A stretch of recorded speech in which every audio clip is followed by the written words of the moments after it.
n'y a pas une seule personne ici présente dans cette salle qui ne soit sauvée. Il n'y a pas une seule personne ici présente dans cette salle qui ne soit sauvée. Alors, je ne sais pas comment vous réagissez à cette information, à cette affirmation. Elle peut peut-être vous choquer. Elle peut vous choquer parce que vous êtes peut-être un visiteur qui entre pour la première fois dans un lieu de culte chrétien et qui s'attendait à voir des gens qui se disent sauvés. Et cette affirmation peut aussi vous choquer parce que vous êtes chrétien depuis longtemps peut-être et vous avez l'assurance d'être sauvé par Christ, libéré de la mort et du péché, accepté par Dieu en Jésus, ayant reçu le statut d'enfant de Dieu, possédant la vie éternelle. Et donc cette affirmation peut vous choquer. Mais si je peux dire cela, c'est parce que Paul, un apôtre, un disciple de Jésus, le dit lui-même dans une lettre qu'il envoie à des chrétiens d'une ville qui s'appelle Philippe. Voici ce qu'il dit, et je vous invite, pour ceux qui sont venus avec une Bible, à l'ouvrir avec moi en Philippiens au chapitre 3, et je vais lire, on va étudier ensemble les versets 12 au chapitre 4, le premier verset, mais je vais commencer la lecture au verset 10 du chapitre 3. Et pour ceux qui ont pris une Bible blanche qui se trouve juste après la porte, dans le fond, c'est à la page 772. Page 772. Oui. Je vais vérifier mes piles. Ah, c'est rouge. Merci.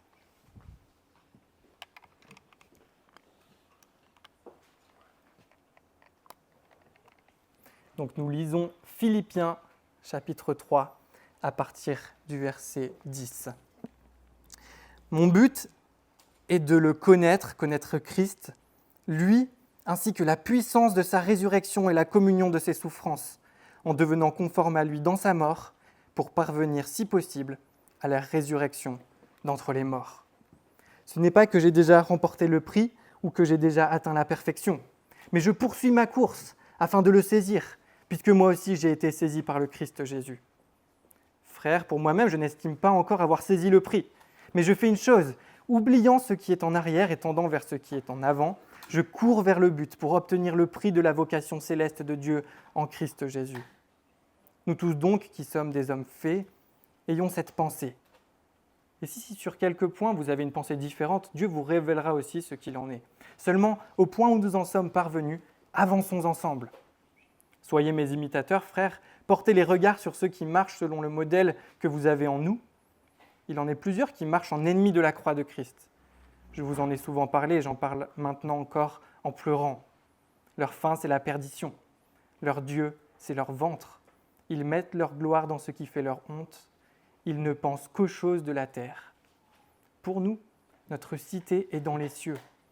De là, nous attendons comme sauveur le Seigneur Jésus-Christ, qui transformera notre corps humilié en le rendant semblable à son corps glorieux, par le pouvoir efficace qu'il a de s'assujettir toutes choses. C'est pourquoi, frères bien-aimés, que je désire vivement revoir, ma joie et ma couronne, demeurez ainsi fermes dans le Seigneur, mes bien-aimés. Jusqu'ici, la lecture de la parole de Dieu.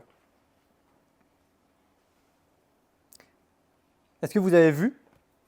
Si nous attendons Jésus comme sauveur, comme le dit Paul au verset 20 de ce passage qu'on vient de lire, c'est que nous avons encore besoin d'être sauvés de quelque chose, même les croyants à qui il s'adresse, n'est-ce pas? Mais avant de voir cela, on va encore prier, et puis on va découvrir avec Paul tout le chemin qu'il reste à parcourir, le marathon que nous avons à faire avant de recevoir ce salut dont on parlera. Alors prions. Seigneur, si nous pouvons t'appeler notre Seigneur, c'est parce que tu nous as délivrés et rachetés, corps et âme, du péché, de toute la tyrannie du diable, non pas avec de l'or et de l'argent, mais avec ton sang précieux, et ce, afin que nous t'appartenions. Et Seigneur, nous t'en serons à jamais reconnaissants, et nous voulons nous souvenir que puisque tu nous rachètes avec ton sang précieux, tu mérites en retour qu'on se mette en marche, qu'on se mette à courir pour te suivre et pour vivre pour toi. et tu mérites aussi qu'on se mette à ton écoute. Alors c'est ce que nous voulons faire maintenant, en méditant ensemble ta parole encore. Amen. Alors dans le passage qu'on a lu, Paul nous parle de deux choses. Il parle du chemin de la vie chrétienne et de la fin, le but de la vie chrétienne. Et pour cela, il déroule une métaphore filée tout au long de son discours que les Philippiens pouvaient visualiser parfaitement. Tout le monde avait la référence de cette métaphore. Et vous l'avez probablement aussi. Cette métaphore, c'est celle des Jeux Olympiques. Et ici, Paul n'est pas vraiment intéressé par des questions de dopage ou du coût de construction des stades olympiques. Il n'est pas intéressé de savoir si 4 € pour un billet de métro parisien pendant les JO, c'est un peu abusé comme prix. Et il ne se demande même pas si Anne Hidalgo va réussir à rendre la scène vraiment baignable. Non, Paul fait un parallèle entre une épreuve des JO et la vie chrétienne. Verset 14, regardez, Paul court vers le but pour remporter l'appel céleste. Il court, comme sur une épreuve d'athlétisme. Et l'appel, ça fait référence à la cérémonie de remise de la couronne au vainqueur de l'épreuve. Regardez encore verset 20. Paul fait référence à la citoyenneté romaine des Philippiens, chose fondamentale pour participer au JO à l'époque. Et regardez encore le premier verset du chapitre 4.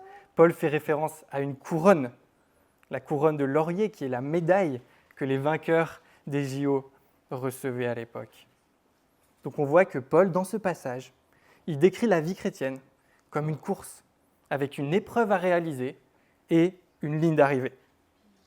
Et je vous propose qu'on commence par voir ce qu'il nous dit de la course, d'abord, puis ce qu'il nous dit de la ligne d'arrivée, ensuite. Donc, première partie, la course. Et je vais vous révéler un secret.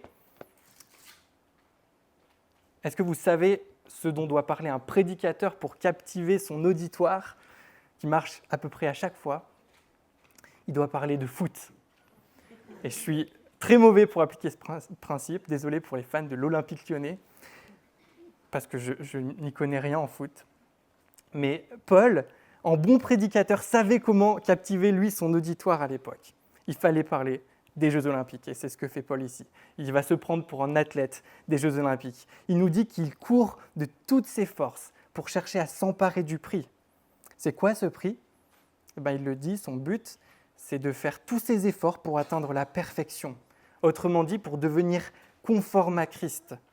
Regardez le verset 10. « Mon but, c'est de le connaître, lui, ainsi que la puissance de sa résurrection et la communion de ses souffrances, en devenant conforme à lui dans sa mort, pour parvenir à la résurrection d'entre les morts. » Autrement dit, connaître Christ, la puissance de sa résurrection, la communion à ses souffrances. C'est comme si moi je vous disais, je vais de match en match, de but en but, je cours, je joue, je m'entraîne de toutes mes forces pour remporter le prix ultime, cette étoile supplémentaire sur le maillot. Je fais une chose, oubliant France-Suisse en 2021, oubliant France-Italie en 2006, oubliant même France-Brésil en 1998, je cours vers le but pour remporter cette étoile merveilleuse qui est de connaître Jésus-Christ. Paul, qu'est-ce qu'il fait? Il oublie tout ce qui est en arrière, son passé, que ce soit ses victoires ou ses échecs, et il se porte ce qui est en avant, vers ce qui est en avant, son but. Pourquoi il oublie tout ce qui est en arrière? Eh bien, tout comme notre passé peut être un frein pour notre justification, comme Paul en a parlé dans le passage qui précède celui qu'on a lu, notre passé peut également être un obstacle pour notre sanctification, notre désir de ressembler à Christ toujours plus. Parce que c'est un constat que vous faites peut-être aussi, on a tendance à être dirigé par notre passé. C'est vrai, c'est dur de couper avec son passé, ses expériences passées. Ça peut être dur, soit parce que ce passé est rassurant, quand ça s'est bien passé pour nous, soit parce qu'on ne veut pas le reproduire, et du coup, il nous paralyse. Moi, j'ai commencé à courir de manière un peu plus régulière ces dernières semaines, et à chaque fois que je vais courir, il y a 3 choses qui sont présentes à mon esprit et qui sont des freins pour moi. La première chose, ce sont les chiens. Je me suis fait attaquer par des patous, des chiens de protection de troupeau, alors que je randonnais tout seul dans le Vercors quand j'avais 15 ou 16 ans. Et depuis, j'ai extrêmement peur de croiser des chiens. J'ai peur des chiens en fait. Et quand je vais courir, à chaque virage, je me demande si je vais croiser le regard d'un chien. À chaque son que j'entends, je me demande si ce n'est pas les pas ou l'aboiement d'un chien. Et en fait, ça me freine. Donc il y a les chiens. Pendant toute une période de ma vie aussi, j'ai eu des blessures à répétition au genou. Et donc, à chaque fois que je cours, j'ai peur de me refaire mal. Donc, les blessures du passé. Et puis, j'ai un papa qui déteste courir. Mais vraiment, il a toujours dit ça. Et le rapport de mon père à la course à pied a probablement influencé mon propre rapport à la course à pied. Et peut-être qu'en fait, j'aime plus ça que lui, mais j'ai toujours cru que j'aimais pas ça comme lui. Et donc, j'ai du mal, je l'avoue, à ne pas me laisser dominer par ces choses de mon passé. Les expériences mauvaises, l'histoire familiale. Et c'est un peu vrai pour Paul aussi. Son passé, il le regrette probablement très profondément. Les visages des hommes et des femmes, des chrétiens qu'il a emprisonnés et mis à mort, doivent le hanter. Paul, c'était ça, c'était un persécuteur des chrétiens. Mais il y a aussi tout son passé religieux parfait de pharisien. Donc, d'homme qui cherche à respecter le plus possible la loi de Dieu. Et c'est tentant pour lui de s'appuyer dessus pour construire son avenir. Et on peut se retrouver dans cette expérience de Paul. Ça fait 2 ans, 10 ans, 20 ans que j'ai le même problème. Avec la gourmandise, ou la colère, ou la pornographie, ou la jalousie, ou la médisance. J'ai déjà essayé d'arrêter, de changer. J'ai réussi pendant quelques mois, mais rien n'y fait. Je suis tombé, retombé, et encore retombé. Alors ce n'est pas maintenant que ça va changer. Le passé peut nous freiner dans notre sanctification quand on se dit ce genre de choses, ou quand on a ce genre d'expérience. Mais à l'inverse, voilà ce qu'on peut se dire. Je n'ai jamais eu de problème avec ce point-là dans ma vie. Je suis en sécurité. Ce n'est pas demain que je vais devenir paresseux, moi qui suis toujours au service des autres. Ce n'est pas demain que je risque d'être tenté par la cupidité. Je n'ai jamais considéré l'argent comme quelque chose de vraiment important. Et quand on pense à ce genre de choses, le passé nous empêche d'avoir un regard lucide sur nos véritables besoins de croissance. Que fait Paul alors ? Eh bien, il se dit que la seule chose qui doit gouverner sa vie, c'est son futur. La seule chose qui doit le pousser à courir, c'est la ligne d'arrivée, c'est le but. Parce que la seule vie qui compte vraiment, c'est la vie qui a commencé quand on s'est mis à courir vers Christ et en Christ. Et c'est une vie qui dure pour l'éternité. Le reste, la vie d'avant, a une place infiniment petite par rapport à l'infiniment longue vie avec Christ. Alors voilà ce que ça doit produire chez les Philippiens et chez nous, ce qu'est en train de dire Paul.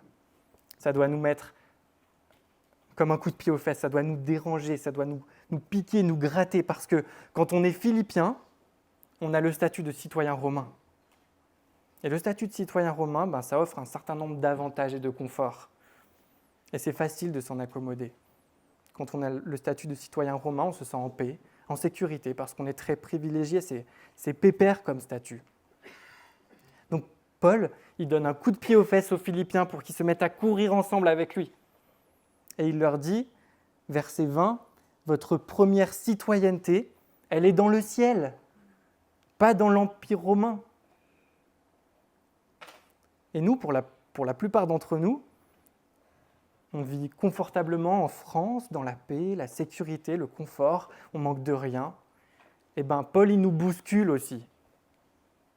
Et moi, ça m'a parlé parce que je me rends compte que ce qui me ralentit dans ma course chrétienne, ce qui fait que je m'endors un peu souvent, c'est pas quand je tombe dans un péché notoire, grossier, mais c'est parce que j'ai une vie pépère et ça me rend indifférent émotionnellement. Et quand je compare mes sentiments, mes émotions avec ceux de Paul dans ce passage, ça me montre parfois le décalage entre une course remplie de zèle, fixée sur le but, et ma propre vie qui est souvent un peu pépère. Regardez comme Paul est pris aux tripes dans ces quelques versets. Regardez le premier verset du chapitre 4. Frères bien-aimés, que je désire vivement revoir, ma joie et ma couronne, mes bien-aimés. Regardez le verset 18. Je vous en ai souvent parlé, j'en parle maintenant en pleurant. Ce passage est rempli d'émotions. Parce que les réalités spirituelles ont un impact profond sur l'attitude de Paul. Et cette semaine, alors que j'essayais de vivre des temps de jeûne consacrés à la prière, ça m'a sorti de ma zone de confort pépère de faire ça. Et ça m'a encouragé, ça m'a rappelé que j'appartiens d'abord au Seigneur et pas à moi-même. Que ma première citoyenneté, elle est dans le ciel et pas sur cette terre. Et j'espère que Paul nous encourage également ce matin dans ce sens. Chers amis, nos émotions, en ce qui concerne les réalités spirituelles, sont un très bon indicateur de l'état de notre course. Est-ce qu'on est pépère ou est-ce qu'on mène une course effrénée, pleine de zèle? Alors avant de parler de la fin glorieuse de la ligne d'arrivée, j'aimerais faire 2 précisions en ce qui concerne les raisons qui nous poussent à courir. Tout comme si je vous disais que je me suis inscrit à un marathon, ça pourrait être pour de bonnes raisons ou de mauvaises raisons, ça pourrait être simplement pour relever le défi sportif, ou parce que j'ai des choses à prouver aux autres, ou parce que j'ai des choses à me prouver à moi-même. Dans la course chrétienne, c'est pareil. Je pourrais courir pour qu'on me voie. Et je reprends des questions que j'ai lues chez un commentateur en préparant ce message. Est-ce que je veux être fort comme Christ pour que l'on admire ma force, ou pour être en mesure de vaincre tout ennemi désirant m'inciter à jouir de tout plaisir inférieur à celui d'admirer la personne la plus puissante de l'univers, Christ? Est-ce que je veux être sage comme Christ pour que l'on m'admire pour ma sagesse et mon intelligence, ou pour être en mesure de discerner et d'admirer celui qui possède toute sagesse? Est-ce que je veux être saint comme Christ pour que l'on m'admire comme personne sainte, ou pour être libéré de toute inhibition malsaine qui m'empêcherait de voir Christ et de jouir de sa sainteté? Est-ce que je veux être rempli d'amour comme Christ pour que l'on m'admire comme personne aimante, ou pour être capable de manifester l'amour pleinement satisfaisant de Christ à d'autres, même au milieu des souffrances? Vous voyez le genre de mauvaise motivation qui peut nous pousser à courir même la marche chrétienne? Et on peut aussi courir la marche chrétienne pour une autre mauvaise motivation, celle de vouloir se sauver. Je fais tous mes efforts pour tenter d'être parfait, d'être assez bien, d'être assez bon, assez gentil, assez chrétien pour que le jour du retour de Christ, il voit que je suis son enfant, que je suis son disciple. Mais regardez ce que dit Paul, verset 15. « Nous tous donc qui sommes des hommes faits, des hommes mûrs, des hommes parfaits, ayons cette pensée ou adoptons cette attitude. » En fait, la course chrétienne, c'est une course pour devenir ce que nous sommes déjà. C'est une course pour vivre selon le nouveau statut qu'on a acquis en Christ. Ce n'est pas une course pour le gagner. Et ça change tout dans notre manière de courir. On ne court pas avec la pression, on ne court pas avec la peur, l'angoisse de ne pas courir assez vite. On court avec la joie d'avoir été accepté dans la course et de ressembler de plus en plus à notre maître, à notre coach, à Jésus.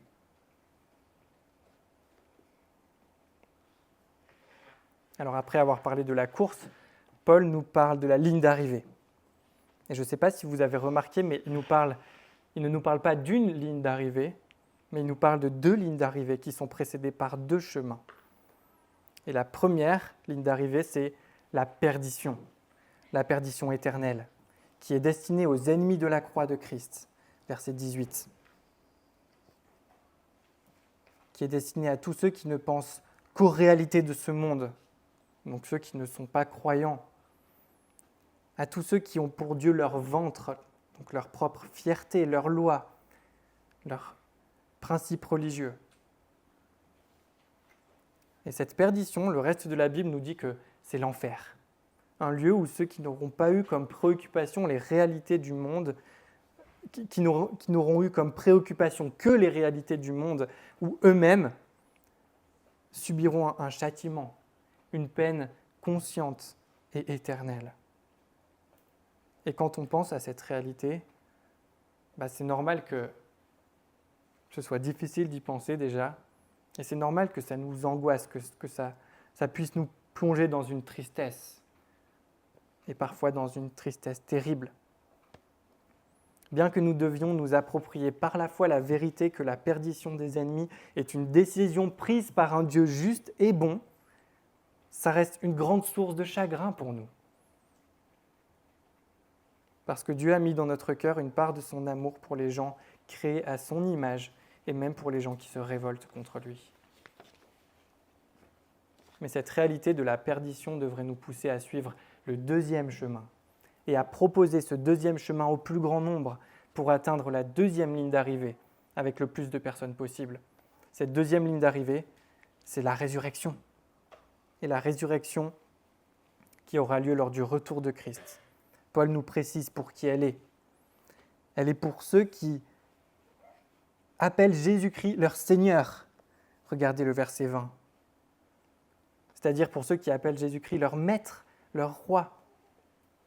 Elle est pour ceux qui font allégeance à Jésus en premier, qui lui obéissent et qui vivent comme ses sujets.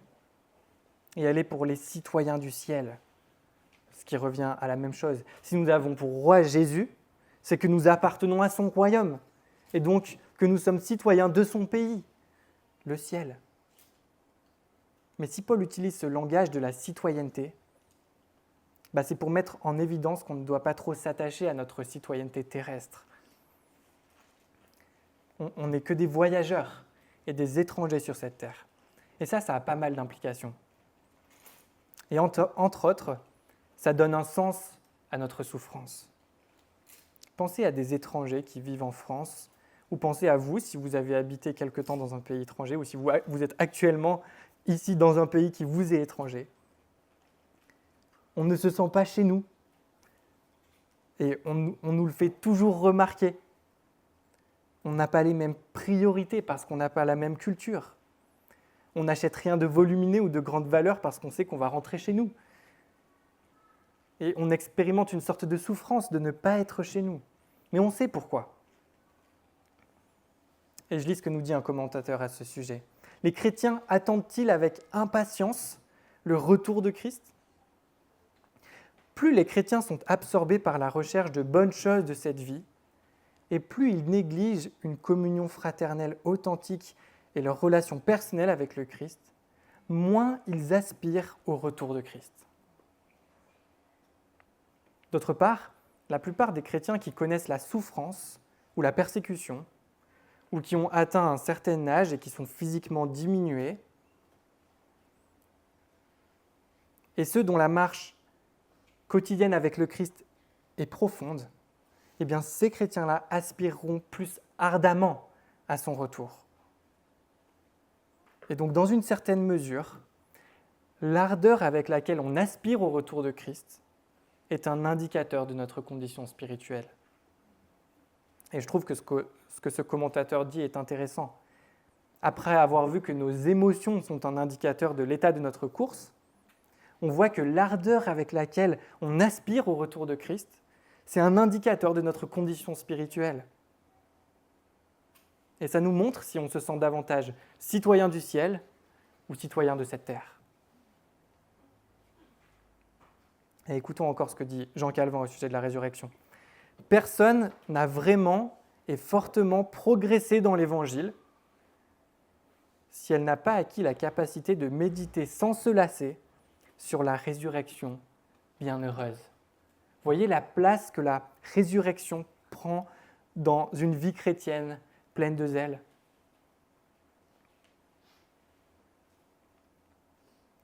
Mais alors cette résurrection que nous devons attendre avec impatience, qu'est-ce que c'est ? Eh bien, Paul nous dit, au verset 21 par exemple, que c'est la transformation de notre corps de misère pour le rendre conforme à son corps glorieux. Donc, si on ne sait pas trop à quoi ça va ressembler, il nous faut regarder à Jésus. Jésus a été cloué sur une croix, percé par ses ennemis, roué de coups de fouet, et il est mort. Son cœur s'est arrêté, son sang a cessé de circuler, son cerveau s'est éteint. Non parce qu'il le méritait, mais pour porter le poids de nos péchés. Il est resté 3 jours dans un tombeau, et la nature a commencé à faire son travail sur son corps. Mais 3 jours après sa mort, il est revenu à la vie. Son cœur s'est remis à battre, son sang s'est remis à circuler, son cerveau s'est remis à fonctionner, ses plaies se sont réparées, et il était à nouveau debout sur ses pieds. Alors c'est dur de croire à la résurrection de nos corps, surtout quand on sait que des corps mis en terre ou incinérés depuis des années, même des siècles, vont reprendre vie. Mais pensons à Christ. Il est passé par là, et si nous doutons de cette réalité, il nous faut nous approprier avec foi ce que Christ a vécu et qu'il rend possible maintenant pour nous. La mort et la résurrection de Christ, l'Évangile, nous assure que Dieu nous accepte parce que Christ a porté notre condamnation. Mais ça nous assure également notre destinée éternelle. Et je me suis rendu compte que cette résurrection physique que nous attendons, c'est l'une des raisons pour lesquelles on donne un soin particulier au corps dans les enterrements. Ça fortifie notre foi d'enterrer quelqu'un avec soin parce qu'il n'est pas plus rien, il n'est pas néant. Son corps n'est pas arrivé à son terme, comme si on devait se préoccuper plus que de son âme. Mais il sera un jour entièrement régénéré. Et la résurrection, c'est une chose incroyable. Le caractère incorruptible de notre nouveau corps signifie qu'on ne vieillira plus. Et on ne sera plus sujet à aucune faiblesse, aucune maladie. Notre corps sera entièrement sain et fort à tout jamais. Il ne portera aucune trace de blessure, tout sera rendu parfait. Plus de médicaments, plus d'hôpital. Notre corps de résurrection manifestera la sagesse parfaite de Dieu, qui a fait des êtres humains le chef-d'œuvre de sa création et les dignes porteurs de son image. Ce corps ne sera plus méprisable ou laid, mais beau et glorieux. N'est-ce pas merveilleux ? Voilà la fin glorieuse qui nous attend et qui nous aide à supporter ce que nos corps de misère vivent dans ce monde. La marque du péché, la maladie physique ou psychique, la dépression, la souffrance physique inexpliquée, le fait qu'on naisse avec des infirmités ou des handicaps. Parfois, on se sent prisonnier de notre corps de misère. Et j'ai eu des souffrances physiques assez fortes pendant plus de 3 ans suite à un accident. Et j'avais envie de sortir de mon corps de misère. Mais quel réconfort absolument formidable c'est de savoir qu'il existe une fin glorieuse à cette course difficile et une issue pour notre corps. C.S. Lewis, un auteur, a dit « Dieu transformera le plus médiocre et le plus sale d'entre nous en une créature éblouissante, rayonnante, immortelle, vibrante d'énergie, de joie, d'amour et de sagesse. Tel un miroir brillant et sans tache, nous réfléchirons parfaitement l'image de Dieu, sa puissance illimitée, sa félicité, sa bonté. » C'est sur cette voie que nous nous sommes engagés. Rien de moins. Rien de moins. Et je vous invite à demander à nos aînés ou aux chrétiens qui souffrent de la maladie dans notre assemblée, demandez-leur comment cette espérance les aide à supporter les souffrances. Par la grâce de Dieu, je n'ai pas encore beaucoup expérimenté cela et je vous avoue que je ne sais pas vraiment encore tout ce qu'on ressent dans ce genre de situation. Mais je suis sûr que nos frères et sœurs peuvent témoigner d'expériences spirituelles très fortes, vécues au sein de la souffrance, à cause de la souffrance. Un pasteur qui s'appelle John Piper a dit « Il existe des variétés de joie, rares et magnifiques, qui ne fleurissent que dans le climat pluvieux de la souffrance. » Il existe des variétés de joie, rares et magnifiques, qui ne fleurissent que dans le climat pluvieux de la souffrance.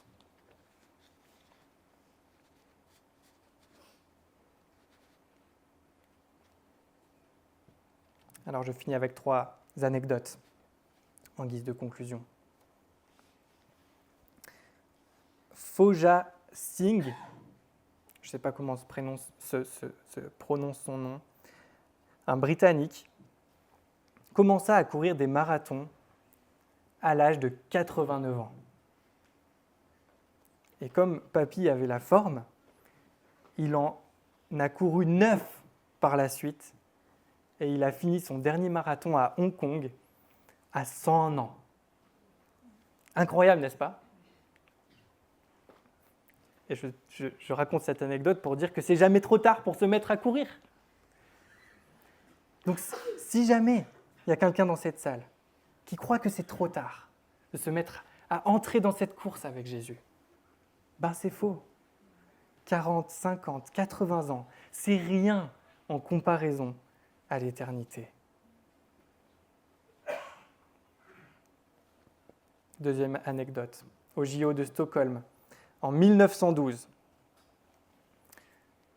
Shizo Kanaguri, un Japonais, participe à la course. Au bout de 30 km, il aperçoit quelqu'un en train de boire un jus de fruits devant une maison. Il s'y arrête pour se désaltérer et finit allongé sur le canapé pour récupérer. Le coureur s'endort et se réveille le lendemain. Tenace, il retourne sur les lieux de la course en 1967 et la termine à l'âge de 75 ans. Morale de cette histoire, même si on s'est arrêté en chemin, on peut s'y remettre. Si vous avez l'impression de vous être arrêté dans votre course avec Christ, que vous vous souvenez d'une époque où vous étiez plein de zèle pour Jésus,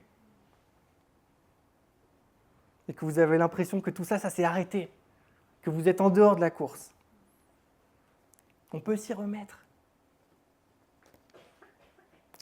Dernière anecdote. Dans 5 mois aura lieu une course assez célèbre dont la ligne d'arrivée se trouve à 2 km à vol d'oiseau d'ici à la halle Tony Garnier. Elle a lieu de nuit, dans le froid, dans la boue, dans la pluie ou dans la neige. Qu'est-ce qui pousse environ 17 000 personnes à courir cette course ? C'est entre autres le fait de ne pas courir seul. Probablement la plupart de ces personnes qui vont courir cette course ne l'auraient pas fait tout seul. Et ce que Paul ne veut absolument pas, c'est qu'on rentre dans la course seul. Regardez les versets 16 et 17 pour terminer. Seulement au point où nous en sommes parvenus, avançons ensemble. Soyez mes imitateurs, frères. Portez les regards sur ceux qui marchent selon le modèle que vous avez en nous. Vous voyez, c'est une course collective. C'est ensemble que nous devons avancer. Et ça, c'est une raison d'être de nos églises locales, de nos rassemblements, de nos groupes de maison, du fait qu'on passe du temps ensemble. C'est pour nous aider à courir ensemble la course. Parce qu'elle est parfois difficile, et souvent même elle est difficile. Alors, chers frères et sœurs, tenons ferme ensemble dans le marathon de la vie chrétienne, cette course effrénée, mais qui a une fin glorieuse. Le retour de notre Seigneur et la résurrection de nos corps de misère. Quelle belle espérance. Amen.